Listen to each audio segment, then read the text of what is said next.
Good morning. It is day 4 of 75 hard. We had no time to be tired though. We had to rise and shine. I scheduled a Rumble class on ClassPass with my fiance Ross and then my best friend Sam. I'd only done one of the classes once, but I was super excited to do something different this morning for movement. I was like, Ross, get out of bed. I know it's Saturday morning, but we are working out. Then I picked out my outfit. I definitely have to wear a high impact sports bra to the boxing class. It's like boxing and strength training. I'm all for finding one type of movement that you're like absolutely obsessed with, want to do all the time, but then mixing in other types just so you don't get bored. I straight up had to do a slick back. There was no saving that hair. It was frizzy, naturally curly, anything but great, okay? I didn't notice Ross brought in the Amazon packages until I watched his back, and that was so sweet. 2 layers was definitely necessary today. It was freezing in Nashville, but we headed out the door. This is one of my favorite jackets. It's by Free People Movement. It's like a packable puffer. This is Ross's first time doing Rumble. It's a really great class, especially if you want to do it with a guy.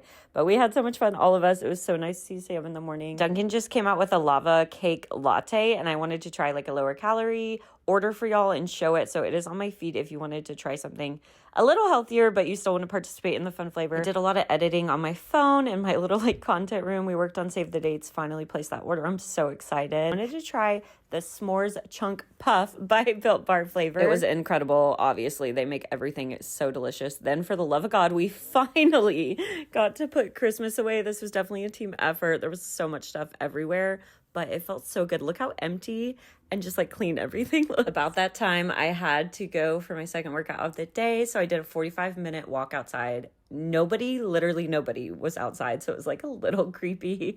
Then I got back and ate a snack. I knew I had to cook dinner and nothing was prepped yet. So I was like, I need something to hold me over.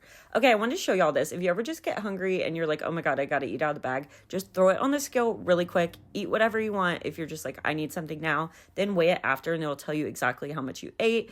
Quick little hack if you're just like, you start getting hangry and you're like, oh my God, and then you don't want to just like guess. I am so into wearing my hair naturally curly right now that I've learned like the actual curly girl method. I use gel, mousse, like all the things that were like terrified and we did in high school when you had like the crunchy hair. A little oil to take out the crunch and it's gonna look so pretty natural. And here's when things went south. I was making protein spaghetti. I used the cottage cheese with the sauce to add extra protein, extra creaminess. I'm not sold. It wasn't bad, but it wasn't great. But I didn't weigh the pasta dry and this messed everything up. I was having to do all this math, convert everything. It was honestly pretty stressful. I just haven't tracked in so long, so it was really intense and I forgot to do that. But anyways, I just needed bed. I needed some sweets. We did a little protein bar, a little mango. We caught up on Landman. We are obsessed with this show. I took my progress pic, which I need to start doing in the mornings. But anyways, love y'all so much. See you tomorrow. Bye.